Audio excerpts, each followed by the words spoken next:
Remercier de votre présence en ce jour particulier qui sera gravé dans l'histoire de notre compagnie nationale. Il s'agit en effet d'un événement exceptionnel qui a marqué par l'atterrissage de notre premier Airbus A330, tant attendu depuis sa révélation 2008. Et là, je fais allusion au plan de flotte de Tunisair qui date de 2008 et qui a prévu 3 A330. Comme vous le savez, tous ici présents, la conjoncture internationale qui régit le secteur du transport aérien, les difficultés économiques de notre pays et enfin l'arrêt des vols vers la Libye n'ont pas été très cléments ces dernières années avec Tunisair. Toutefois, nous avons tenu à honorer en grande partie notre engagement relatif au programme de renouvellement de notre flotte, confirmant à contre-cycle notre volonté mesurée de continuer à investir. Ensuite, je voudrais vous donner une idée sur le fondement de notre choix de l'A330-200.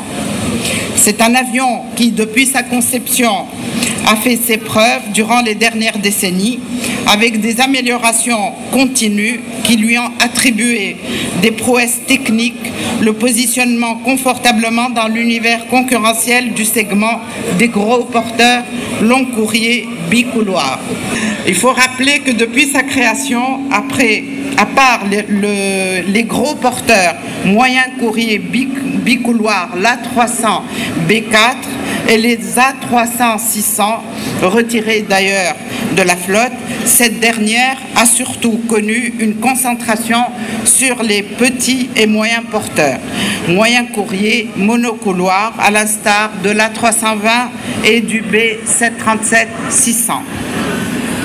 Aujourd'hui, et avec la livraison de cet Airbus A330-200, nous franchissons un palier supérieur sur un double plan, le regain du bicouloir, du gros porteur, et tout en étant le premier long courrier qui va surtout nous donner les moyens de nos ambitions stratégiques en cette matière affichée d'ailleurs depuis longtemps. Et vous pouvez bien sûr découvrir les caractéristiques techniques de cet appareil à travers un dossier de presse qui a été, je pense, distribué à l'ensemble des journalistes ici présents.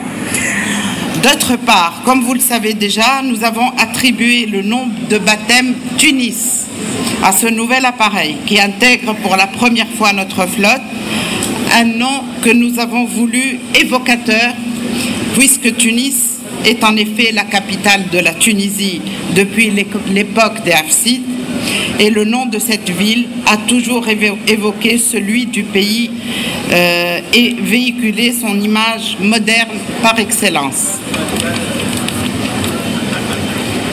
En matière d'exploitation, et dans un premier temps, l'A330 devrait desservir certaines destinations moyen courrier, par exemple Paris. De notre actuel réseau, donc Paris en première phase pour terminer la qualification des commandants de bord, puis il sera exploité sur Dubaï, Jeddah, Istanbul, Nouakchott et Dakar. Ensuite, et dans un deuxième temps, il sera exploité sur celle des longs courriers, à commencer par la nouvelle ligne Tunis-Montréal prévue pour 2016, à raison de 2 vols par semaine.